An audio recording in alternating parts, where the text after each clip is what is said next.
बहुत समय पहले की बात है। एक बहुत बड़ा और प्रतापी राजा था। उसके पास हजारों सैनिक थे, सोने चांदी के महल थे और सबसे खास था उसका विशाल सफेद हाथी। राजा जब उस हाथी पर बैठकर निकलता तो लोग कहते, देखो, राजा जी कितने शक्तिशाली है, इन्हें कभी कोई नहीं हरा सकता।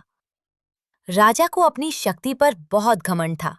वो सोचता था कि उसके पास इतना धन है कि वो कुछ भी खरीद सकता है और किसी को भी जीत सकता है। एक दिन राजा अपने उसी प्रिय हाथी पर सवार होकर जंगल घूमने गया। वहां उसने देखा कि एक बूढ़े जैन मुनि एक पेड़ के नीचे शांत भाव से बैठे थे। उनके पास न महल था, न हाथी और ना ही कोई सैनिक। राजा ने हाथी से उतरकर मुनि से पूछा, महाराज, आप अकेले यहाँ क्यों बैठे हैं? क्या आपको डर नहीं लगता? देखिए, मैं कितना शक्तिशाली हूँ। मेरे पास सब कुछ है।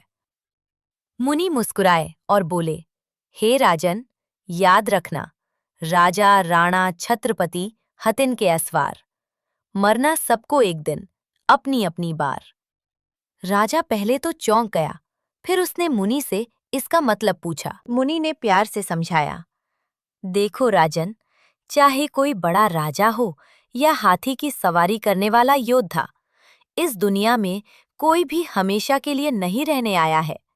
जैसे दिन के बाद रात आती है, वैसे ही जीवन के बाद मृत्यु भी सबको आती है, चाहे वो अमीर हो या गरीब। असली ताकत वो नहीं जो हाथी पर बैठने से मिले।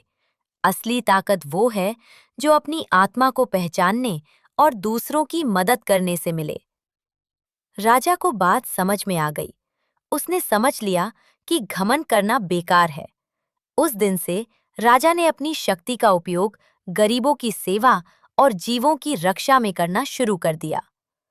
मॉरल ऑफ द स्टोरी: हमें कभी भी अपनी चीजों या ताकत पर घमंड नहीं करना चाहिए।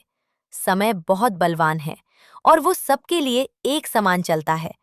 इसलिए जब तक हम हैं, हमें सबके साथ प्यार और दया से रहना चाहिए।